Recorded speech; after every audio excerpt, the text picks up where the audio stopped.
Olá, turma. Vamos dar início a mais uma aula. Compartilhar aqui a tela com vocês, só um minutinho.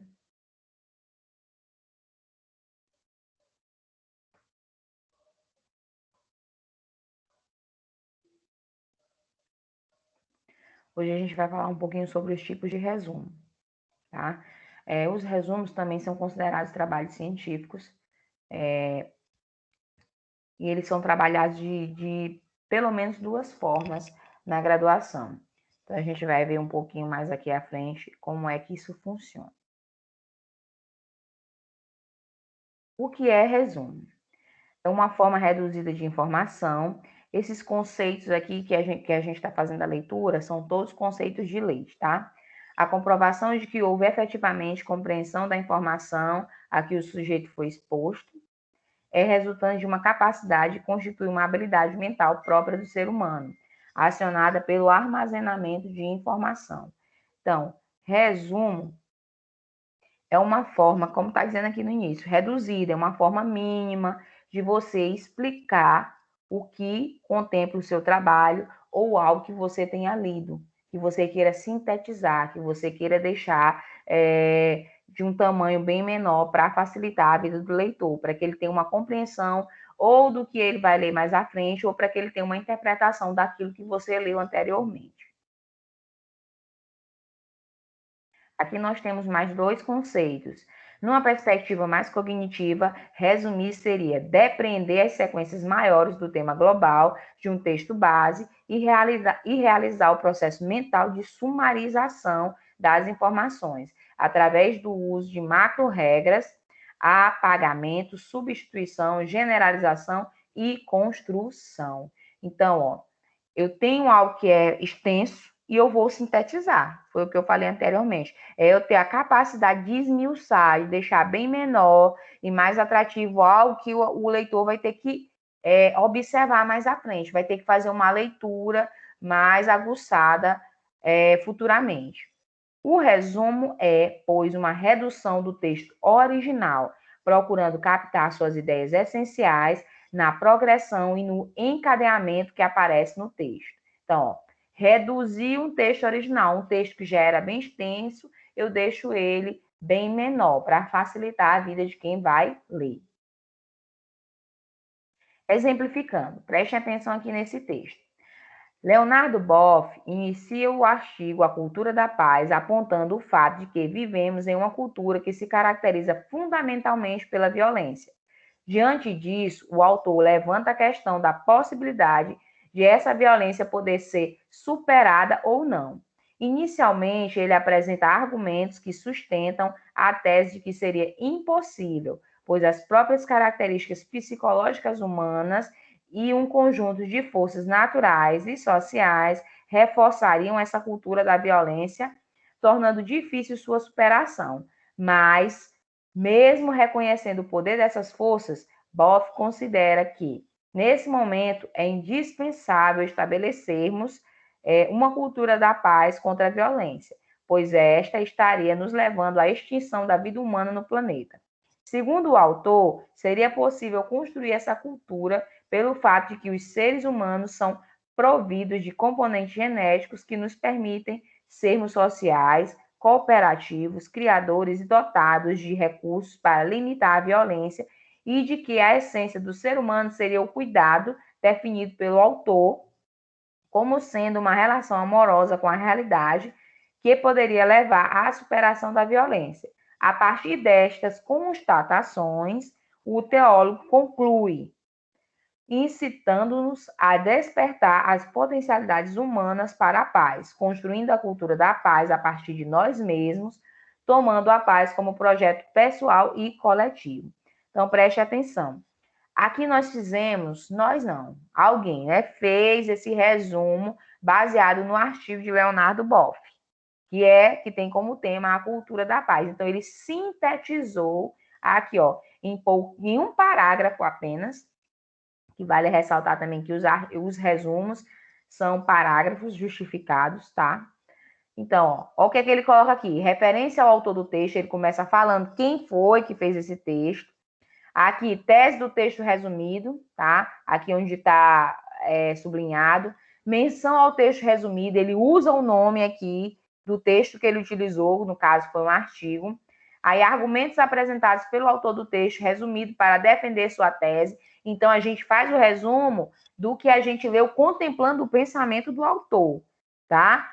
Aqui o que está em verde, indicações de ações realizadas pelo autor no texto resumido e conclusão do autor do texto resumido, que está aqui. Conclui incitando-nos, falando que realmente é o foco principal desse texto.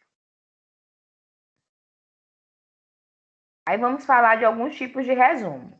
O resumo científico. O que é um resumo científico? É um resumo do artigo, tá? E serve para dar ao leitor uma ideia do que ele vai encontrar ao ler o texto original.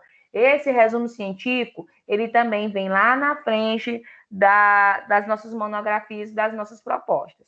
Normalmente precede o artigo e localizando-se na metade superior da página, funcionando como um chamariz para o leitor interessar-se em ler o artigo completo. Então, é sintetizar o que é que o leitor vai encontrar dentro do trabalho e ele faz essa leitura pequena lá no resumo para ele saber se ele vai ter interesse ou não naquele trabalho.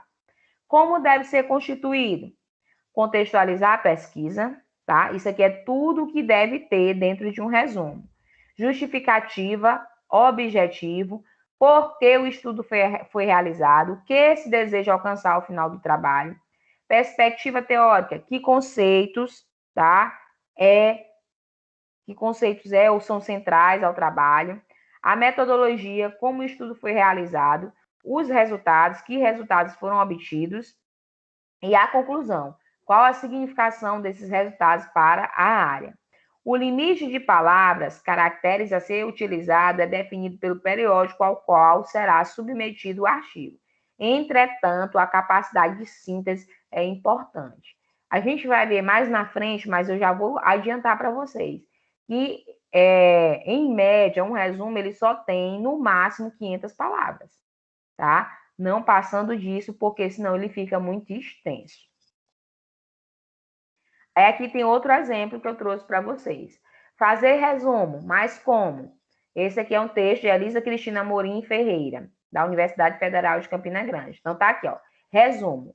O resumo é um dos gêneros mais solicitados na academia, apresentando-se em dois tipos, para estudo e planejamento planejamento de trabalho acadêmico. Isso bem aqui que está em vermelho que eu acabei de ler é a contextualização. É você estar explicando, né? Aqui, como o texto é fazer resumo, mas como, está explicando da importância, tá? Do resumo. A partir dessa constatação, objetiva-se com este trabalho comparar os dois tipos de gênero. Aqui é o objetivo que você traçou para o seu trabalho. Aí vamos para a contextualização. Os fundamentos teóricos apoiam-se em Broncardt, Guimarães Silva e da Mata, Machado, Medeiros, Motarroche e Eigers. Então, a contextualização são os autores que eu utilizei para pesquisar, para fundamentar o meu trabalho. Esses autores falam da importância do resumo, para que é que serve o resumo. Aí aqui mais na frente a gente vai falar da metodologia. A metodologia de base qualitativa segue os procedimentos dos trabalhos documentais de comparação. Então, esse trabalho foi feito basicamente comparando visões de vários autores. Aí vamos para os resultados. Os resultados apontam que os resumos, embora apresentem semelhanças, exibem diferenças relevantes em relação à situação de produção, objetivos, posicionamento dos interlocutores, entre outras. E as considerações finais, considera-se importante ensinar esse gênero no ensino superior, focalizando as funções desses tipos de resumo. Aqui é uma síntese desse texto, bem pequenininha, que faz com que você entenda o que é que você vai ler mais à frente. E outra coisa que é muito importante e tem que ter nos resumos são as palavras-chave. O que são essas palavras-chave? Em média, você coloca de 3 a 5, se eu não estou enganada. Então, são as palavras que você mais utilizou no decorrer do seu trabalho. Aí, aqui dentro desse trabalho, as palavras que essa autora utilizou foram gêneros textuais acadêmicos, resumo síntese, resumo de planejamento de trabalho acadêmico. Então, dentro do trabalho dela, ela utilizou por várias vezes essas palavras. Na verdade, aqui não são palavras isoladas, né? Nós temos frases. O que diz a ABNT? Entendimento do resumo como gênero discursivo. Convenções da ABNT para a apresentação do resumo. A redação do resumo, eu já disse para vocês, tem que ser em apenas um parágrafo, você não pode ter mais de um. Tem uma extensão determinada, tá? Então, notas e comunicações breves, no máximo 100 palavras. Monografias e artigos, até 250 palavras. Relatórios, dissertações e teses, até 500 palavras, tá? Não esqueçam do que eu falei anteriormente, que todo resumo tem que vir acompanhado das palavras-chave. Aqui é dito como descritores, porque são as palavras que vão descrever o seu trabalho, que vão ser mais utilizadas dentro do seu trabalho. Aí nós temos alguns tipos de resumo. Resumos críticos, que são aqueles que são redigidos por especialistas, que fazem a análise crítica de um documento. Por isso, também são conhecidos como resenhas. Então, ó, análise crítica, eu vou ter uma visão bem crítica em cima daquilo que eu estou pesquisando, daquilo que eu estou fazendo uma leitura. Por isso que é redigido, na maioria das vezes, por pessoas que já são especialistas naquela área, que já têm um conhecimento bem amplo sobre o que está sendo pesquisado. Temos os resumos indicativos, que indicam os pontos principais de um documento e, por isso, precisam consultar o seu original. Tá? Os resumos indicativos não discorrem sobre tais pontos, tampouco apresentam dados qualitativos ou quantitativos relativos ao tema. Dentro dos resumos indicativos, a gente não faz pesquisa de campo, tá? A gente só faz a pesquisa bibliográfica, comparando com o texto original, com o livro original, com a pesquisa original. Temos ainda resumos informativos, que trabalham, como o próprio nome já diz, com mais informação. Ele informa ao leitor finalidades, metodologia, resultados e conclusões do documento, de tal forma que este possa, inclusive, dispensar a consulta ao original. Deve-se salientar, entretanto, que estamos falando apenas dos resumos de textos acadêmicos, como teses, artigos, dissertações e monografias. Na prática, é comum que os estudantes se deparem com outros dois tipos de resumo: resumo simples e resumo expandido, que são os resumos mais utilizados por nós, tá? É claro que eu não poderia deixar de falar desses outros três, tá bom? Por quê? Porque também são tipologias de resumos. Mas se vocês observarem, esses resumos são mais utilizados por pessoas que já têm um conhecimento vasto, uma pesquisa maior, um entendimento maior, tá? Já quando a gente chega para resumos simples e resumos expandidos, não é que você não tenha capacidade. A professora está dizendo que quem tem mais capacidade de fazer esses três anteriores. Não, não estou dizendo isso. Estou dizendo que pessoas que já têm uma larga escala, um largo tempo de pesquisa, ele tem uma facilidade maior de desenvolver esses três resumos anteriores. Aí vamos lá. Resumo simples. Os resumos simples são aqueles que os estudantes estão mais habituados a produzir. Para que você os identifique de maneira mais fácil, eles são, por exemplo, os que antecedem um artigo científico. Por isso, costumam ter, no máximo, 500 palavras ou uma página. E eu, quando falo dessa questão de página, é porque ele deixa uma brecha. Só que, assim, no lugar de vocês, enquanto alunos e produtores de resumos, que vocês terão que produzir resumos, né, no decorrer da vida acadêmica de vocês, não recomendo que vocês façam resumos extensos. Vamos focar mesmo só nas 500 palavras. Mais do que isso já é considerado incorreto. Resumo expandido. O resumo expandido, como o nome diz, poderá ser maior que o resumo simples, mas não é essa característica que o define como expandido. A principal diferença entre os dois está na estrutura, na disposição das informações e no fato de que ele compara a obra que está sendo resumida com outros conteúdos científicos. Esse resumo expandido, gente, vou dar um exemplo para facilitar mais a vida de vocês. Poderia ser aqueles resumos que a gente fazia no ensino médio. A professora passava um trabalho, faça o resumo do capítulo tal. Esse é um exemplo de resumo expandido, porque ele é um resumo um pouco mais extenso. Diferente do resumo simples, que é o que a gente utiliza nas monografias, nos TCCs, nos artigos. No resumo expandido, as informações de cada um dos tópicos aparecem divididas em seções. Isso faz com que o autor do resumo tenha mais liberdade e possa desenvolver mais o texto em cada uma das seções. Além disso, outras características se destacam nos resumos expandidos. Olha aqui outras características. Permite inclusão de tabelas e gráficos, que não é permitido no resumo simples. Normalmente, possui entre 4 e 5 páginas, variando a regra de cada universidade. Então, em vez de eu fazer só 500 palavras, eu já posso fazer de 4 a 5 páginas. Comparar o trabalho com as contribuições de outros autores. Então, eu já posso colocar, de certa forma, o meu posicionamento, tá? O que eu penso de verdade, não só baseado no que eu li.